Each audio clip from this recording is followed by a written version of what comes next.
Welcome to our live news coming to you from Abuja, the nation's capital. I am Blessing Owo. The news headlines. PDP, APC trade words as EFCC arrests 15 ex-Plateau lawmakers. Lagos, Oyo, back safer gambling to curb addiction. Natasha pleads not guilty to alleged defamation, granted 50 million naira bail. Now the news in details.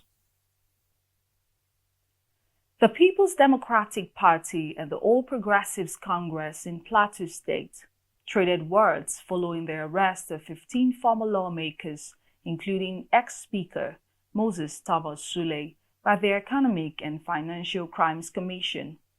According to reports, the anti-graft agency apprehended the former legislators who were currently serving as liaison officers to Governor Caleb Mutfwang in their various constituencies over allegations of money laundering and abuse of office. The EFCC has specifically accused them of violating the Money Laundering Prevention and Prohibition Act 2022 and procurement irregularities. Other arrested former lawmakers were Gretchen Pham, Sani Abubakar, Philip Guam, and others. The PDP State Publicity Secretary Jonathan Amande described the action as a political witch hunt aimed at suppressing opposition voices ahead of the 2027 election and undermining the current PDP administration in the state. The Lagos State and Oyo State governments have declared their support for Gamble Alert's campaign to promote responsible gambling practices across Nigeria, stressing the importance of regulatory frameworks and mental health interventions. The support was declared at the 2025 Responsible Gaming Symposium held in Lagos. The Lagos State Commissioner for Health, Professor Akin Abayomi, represented by the Deputy Director and Head of Special Projects and Mental Health at the Ministry of Health, Dr. Tolu Ajomale, praised Gamble Alert's advocacy efforts. Were encouraged by the work of organizations like Gamble Alert, advocating for responsible gambling and engaging stakeholders to provide safety nets for users. Gambling cannot be banned outright, but it must be made safer for those at risk of addiction, the commissioner stated. He also revealed the state was constructing a 500-bed mental health facility with a 1,000-bed rehabilitation wing, described as the largest of its kind in West Africa. Agriculture being the foundation of civilization and any stable economic system has been advised to accelerate productivities within the space. Artificial intelligence, blockchain, and others has been encouraged to build specifically for agriculture, according to the Agricultural Sector Agency. What we did when we came in was to actually allocated about 300 million naira. It's not a lot of money, but the intention is to say these companies should help to accelerate productivity within the agriculture space. So we encourage people who are using artificial intelligence, blockchain, to actually build specifically for agriculture.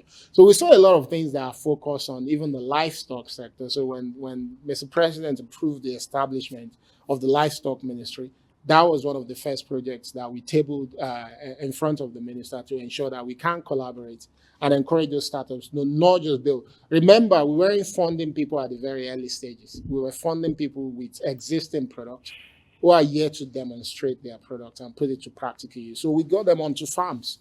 We work with the Agricultural Fund to get them onto farms to pilot. And the goal is that once the pilot and this product works, we will then keep supporting them.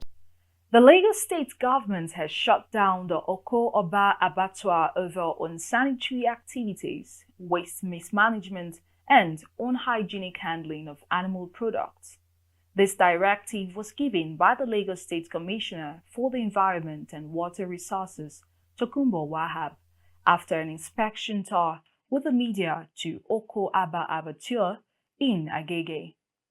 Wahab said the ministry received a petition from the Lagos State Ministry of Agriculture to intervene regarding various environmental and health infractions going on at the abattoir. Justice Chizoba Oji of the Federal Capital Territory FCT High Court on Thursday granted Kogi Central Senator Natasha Akpoti-Uduaghan a 50 million naira bail after she pleaded not guilty for alleged defamation. The female lawmaker was granted bail with one surety who must have a landed property in Abuja and must be a responsible resident of the FCT. The federal government has closed its case against the leader of the indigenous people of Biafra, POB, Nnamdi Kanu, after calling its fifth and last witness. Kanu is facing an 8-count charge of terrorism filed at the Federal High Court in Abuja. The fifth witness, Mr. EEE, is an officer of the DSS in Abuja. He said he knew Mr. Kanu through the mass media but had never met him personally. Mr. EEE said he led a team of security officers to travel to the southern region of the country to obtain records of activities that occurred between 2020 and 2021 relating to the NSAS protest. In the report, a total of 128 policemen were killed, 13 Army officers and 10 DSS officers also lost their lives. The Commissioner of Police in Lagos State, Olorundare Jimoh, says the response time of his men to robbery and other police public order offences is 5 minutes. Our response time to crime is less than 10 minutes. We have even reduced it further to 5 minutes. Once you call us under 5 minutes, we're there, the police boss said. Jimoh assured Lagosians that the state was secure and safe. According to him, the police get to the bad boys before they harm residents at the state. Most of the violent crimes in Lagos are constantly prevented by his men.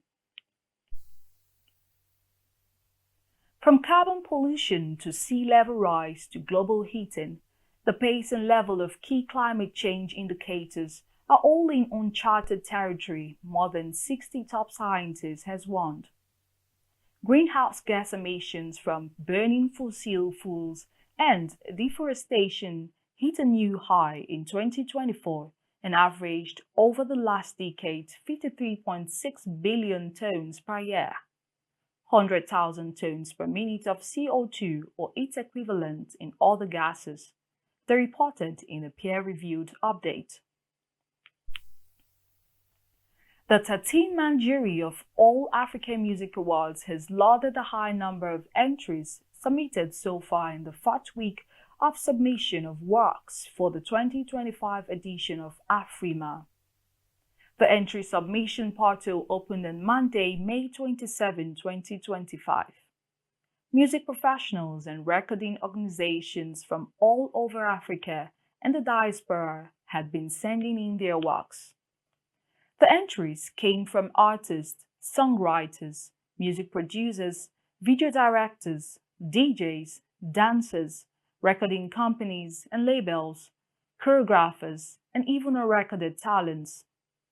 Delani Makalame, a member of AFRIMA's international jury, songwriter, and music producer from Zimbabwe, representing the Southern African region, described the turnout as not only impressive, but also a clear reflection of the growing influence of the awards across the continent and around the world. We're truly excited and encouraged by the massive turnout since we opened the portal. It tells us that African artists, producers, songwriters, and other creators believe in what AFRIMA stands for. AFRIMA continues to be that trusted home where Africa's talent is not just celebrated, but also projected to a global audience, he said. According to Makalima, final nominees will be announced on August 2024, and Public voting begins on September 5th and closes on November 28th before the Grand Award ceremony on November 30th in Lagos. Only works released between August 8, 2024 and August 8, 2025 will be eligible in 2025. Liverpool are expected to make a significant offer for Crystal Palace defender Marc Guéhi, having moved swiftly to raise funds with the sale of Jarell Quansah to Bayer Leverkusen.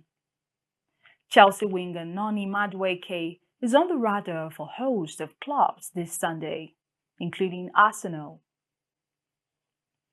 And on the foreign scene, Donald Trump has responded to reports he approved attack plans on Iran, but is holding back on the final order. Meanwhile, back-and-forth strikes continued overnight between Israel and Tehran. Iran's internet shut-off continues today. The move makes it increasingly difficult to get information in and out of the country. It has not only blocked the public from seeing news from abroad, but it also restricts people outside from reading Iranian sites. NetBlocks, a group that monitors nations' interference with internet access, said Iran has been disconnected from the rest of the world for 36 hours. We've come to the end of the news. Thank you for listening. This is Alive News. My name is Blessing Owo.